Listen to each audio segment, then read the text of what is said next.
বর্তমানে বাংলাদেশের যিনি সর্বোচ্চ ক্ষমতার অধিকারী, যার আঙ্গুলি হেলানে দেশের বড় বড় ব্যবসা বাণিজ্য, উচ্চ পর্যায়ের চাকরি বাকরি নিয়ন্ত্রিত হয়, সরকারের সামরিক বেসামরিক, আমলা, মন্ত্রী, প্রধানমন্ত্রী, রাষ্ট্রপতি এবং প্রধানমন্ত্রীর আত্মীয় স্বজন যে যেখানেই আছেন, তাদের মধ্যে সবচাইতে শক্তিশালী ক্ষমতাধর সামরিক সর্বোচ্চ পর্যায় থেকে যে কোনো পর্যায় পর্যন্ত কর্মকর্তা কর্মচারীর পদোন্নতি পদোন্নতি এবং বদলি যার মনোবাসনা বা ইচ্ছা অনুযায়ী হয়, সরকারি পর্যায়ে ব্যবসা বাণিজ্য না পাওয়া যার উপর নির্ভর করে এদেশের বৈধ অবৈধ সমস্ত টাকা পয়সা যার হাতে জমা হয়। বর্তমানে প্রধানমন্ত্রী শেখ হাসিনা পরিবারের ক্যাশিয়ার, যিনি একমাত্র রাজনীতি ছাড়া গোটা দেশের অর্থনীতি একক হস্তে পরিচালনা করেন, যিনি এদেশের মানুষের জন্য বিন্দুমাত্র ভালোবাসা মায়া মমতার লেশমাত্র নেই, যার এদেশের মানুষকে শিয়াল কুত্তার জাতি নিমক হারামের জাত ছাড়া অন্য কিছু ভাবেন না, অন্য কিছু বলেন না, যিনি মাঝরাতে ঘুম ভেঙে গেলে অথবা রাত পোহালে যিনি শুনতে পেতেন এদেশের 12 কোটি মানুষ সকলেই মহাপ্রলয়ে নিহত হয়ে গেছে, তাহলে খুশিতে আত্মহারা হয়ে যাবেন তিনি। সর্বত্র দেশের মানুষের অনিষ্ট অমঙ্গল ছাড়া অন্য কিছু চিন্তা এবং কামনা করেন না, যিনি তিনি আর কেউ নন, তিনি হলেন জাতির জনক বঙ্গবন্ধু শেখ মুজিবুর রহমান এর দ্বিতীয় কন্যা, প্রধানমন্ত্রী শেখ হাসিনার আদরের ছোট বোন শেখ রেহানা।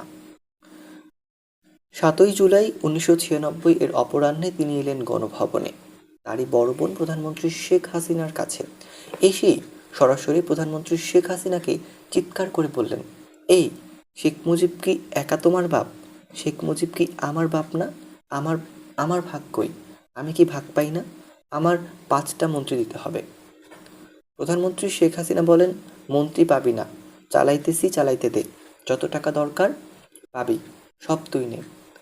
দুই বোনের চিৎকারের চোটে প্রধানমন্ত্রীর 24 ঘণ্টা সার্বক্ষণিক নিরাপত্তার দায়িত্বে নিয়োজিত সেনাবাহিনী, বিমান বাহিনী ও নৌবাহিনীর 64 জন অফিসার সমন্বয়ে 1600 সদস্যের একটি বিশাল দল পিজিআর এর ওই দিন ডিউটিরত সদস্যরা তাদের দায়িত্ব পালনে কিং কর্তব্যবিমূঢ় হয়ে দাঁড়িয়ে থাকলে প্রধানমন্ত্রী শেখ হাসিনার চোখের ইশারায় তাদেরকে সরিয়ে এনে এটা প্রধানমন্ত্রীর একান্ত নিজস্ব এবং পারিবারিক ব্যাপার বলে ওভারলুক করার পরামর্শ দেওয়া হয়।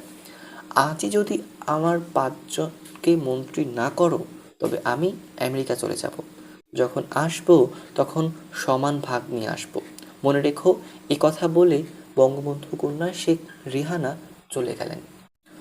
পরবর্তী পর্যায়ে প্রধানমন্ত্রী শেখ হাসিনা আমেরিকায় যে চূড়ান্ত পর্যায়ে ভাগাভাগি এবং আপোষ রফা করে তার ছোট বোন শেখ রেহানাকে দেশে নিয়ে আসেন, এই শর্তে যে শেখ রেহানাই হবেন প্রধানমন্ত্রী শেখ হাসিনার ক্যাশিয়ার।